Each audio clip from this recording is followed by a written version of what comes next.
Hello there folks, welcome back to a Chap Reviews, and today a review on a movie which I've just seen which really plunged me into a bit of thought because it's quite a struggle to get through this one. It's called The Long Walk and it's directed by Francis Lawrence and is based on a book written by Stephen King several decades ago.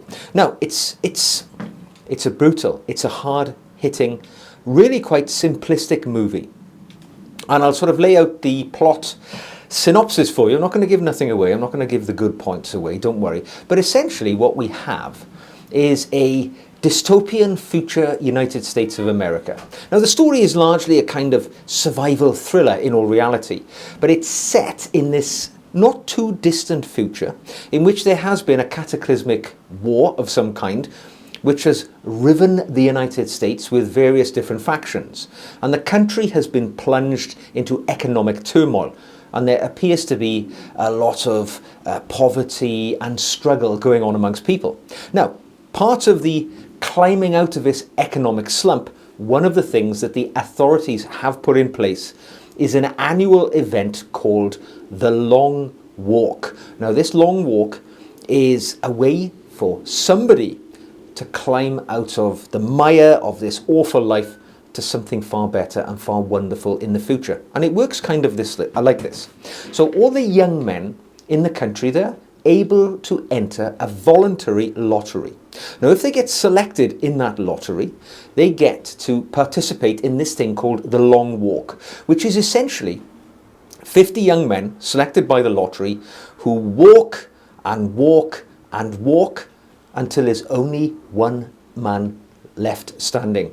And that man receives untold riches and a wish of his choice. Obviously a realistic wish, we're not talking a fairy tale wish, but something wonderful that he wants to choose. So that's the kind of outline of the story. That's what it's all about. And when I said earlier, it's a simplistic movie, that's all it's about. It's about a group of 50 men walking. Now, the kicker to this is as you drop out from the Long Walk, it's a death sentence. So if you fail, if you have an injury, if you can't go any further, you get shot by these soldiers who are guarding you as you participate in the Long Walk. So only one person can win, the 49 others will meet their death on the journey to the Long Walk. Now, quite early on we meet the main protagonist. We got a guy called Ray, who's played by Copper Hoffman, and a guy called Pete, who's played by David Johnson. Trying to remember their names. And essentially these are two of the 50 walkers, and we follow them more closely than any of the others. They're the main protagonists. Now, overseeing this Long Walk is actually a character called the Major, who's this odious, horrible, authoritarian figure. And he's played by Mark Hamill. You can barely tell it's him, but he's this sort of monstrous overseer, facilitator of the walk. He actually shoots several of the people who fall out of the walk as they go along. But really what this story is all about is about human connection, companionship, and people striving to overcome this common problem that they have to face together. Because on the walk, I mean, there are rules, of course. You must maintain a pace of 3 miles an hour, which is measured by a device on your wrist. You get a couple of warnings, and as the guys go along, you know, where they have conversations, they release bits of information about their lives, about where they've come from, the struggles that they've had. Some, one of them in particular has had a life of living on the streets, of having an awful life. Another one has a mother who he hopes to get back home to win the prize, to make their lives better.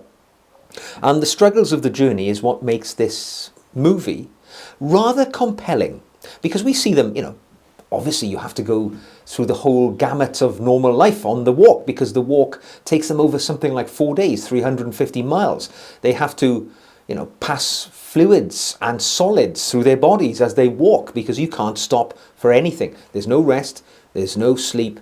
You keep walking. If you fall below the 3 miles an hour, you get some warnings, and if you don't heed those warnings, you get shot. You try and run away, you get shot. And some of the shootings are actually quite brutal. This is a brutal movie which deals with this constant sense of it's like the sword of Damocles hanging over all of the walkers, because even though they're building these relationships together, and some of these bonds they build, even though they've only known each other for a very short time, are genuine. They are moving. There is humility. There is cruelty. There are characters who start off as really quite horrible, who mellow and become part of the group. And, you know, it isn't just 50 people striving to win and trample on the others to get to the destination. We realize that human beings are better as a group, and we go on that journey.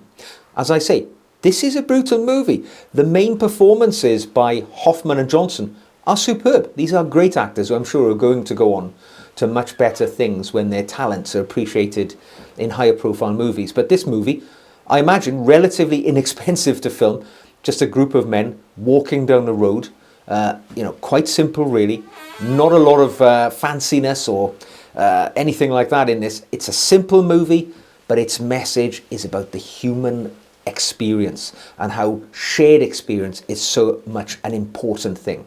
I actually really enjoyed it, but I imagine it could be a slog for some people because it is just basically a group of men walking down the road interacting with each other, and there's not much action going on other than the action which goes on in your mind, you know, feeling your way through these relationships and what's taking place. But if you're into that sort of movie where there's, you know, it could have been said to be a little depressing at several points, but you know it's building up to something. And when we get to the end, as you can imagine, there is sacrifice, there is success, there is a twist in the story at the very end, which was very uplifting and fulfilling. I enjoyed it quite a lot. I'm giving it a 3.5 bowler hats out of 5. I hope you'll enjoy it. It's definitely one worth going to the cinema to enjoy. So there we go. I hope you enjoyed that one. Don't forget to like the video and subscribe if you'd like to see more like this. And I'll see you in the next review very soon.